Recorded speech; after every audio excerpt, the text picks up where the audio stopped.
The Alaska summit ended in failure. No deal, no ceasefire, just Putin walking stronger. Now Trump scrambles, turning to Zelensky mid-flight, rallying NATO leaders and promising talks in Washington. Europe is split. Some call it progress, others a sham. And as missiles rain on Ukraine, Trump's peace plan faces its first real test.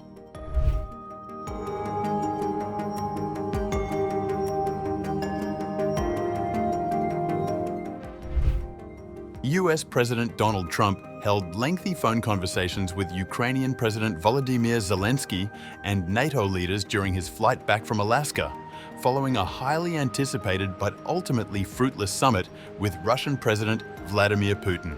The White House confirmed that Trump spent much of his 6-hour return journey on calls, first speaking one-on-one with Zelensky for about an hour before European leaders joined the conversation.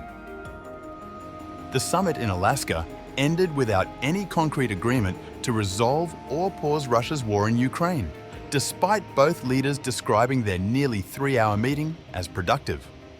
The talks concluded much earlier than scheduled, with what was supposed to be a joint news conference lasting only 12 minutes total. Putin spoke for 8.5 minutes, while Trump spoke for just 3.5 minutes before abruptly ending the event without taking questions. Zelensky, who was notably excluded from the Alaska summit, issued his first public statement following the meeting. Ukraine reaffirms its readiness to work with maximum effort to achieve peace. President Trump informed about his meeting with the Russian leader and the main points of their discussion. It is important that America's strength has an impact on the development of the situation. The Ukrainian president announced he would travel to Washington for face-to-face talks with Trump on August 18th. On Monday, I will meet with President Trump in Washington, D.C. to discuss all of the details regarding ending the killing and the war. I am grateful for the invitation. Significantly, Zelensky expressed support for Trump's proposal of trilateral meetings involving Ukraine, Russia, and the United States. We support President Trump's proposal for a trilateral meeting between Ukraine, the USA, and Russia. Ukraine emphasizes that key issues can be discussed at the level of leaders, and a trilateral format is suitable for this. Meanwhile, top Kremlin aide Yuri Ushakov said that the idea of a meeting that would also include Ukraine's President Volodymyr Zelensky was not raised when Trump met Putin in Alaska, contradicting Trump's earlier statements about both Putin and Zelensky wanting him present at future negotiations. Zelensky also stressed the importance of European involvement, stating, "It is important that Europeans are involved at every stage to ensure reliable security guarantees together with America." We also discussed positive signals from the American side regarding participation in guaranteeing Ukraine's security. We continue to coordinate our positions with all partners. I thank everyone who is helping. According to The Guardian, the phone call between Trump and European leaders included French President Emmanuel Macron, German Chancellor Friedrich Merz, British Prime Minister Keir Starmer, Italian Prime Minister Giorgia Meloni, Finnish President Alexander Stubb, Polish President Karol Nawrocki, NATO Secretary General Mark Rutte, and European Commission President Ursula von der Leyen.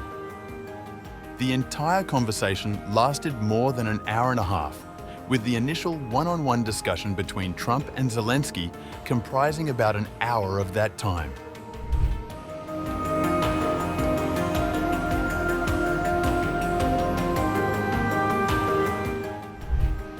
European leaders and officials offered varied responses to the Alaska summit, with some expressing cautious optimism while others voiced sharp criticism.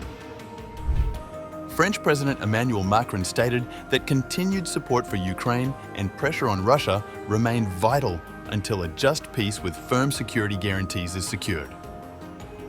It is essential to continue supporting Ukraine and to maintain pressure on Russia as long as its war of aggression continues and until a solid and lasting peace, respectful of Ukraine's rights, has been established.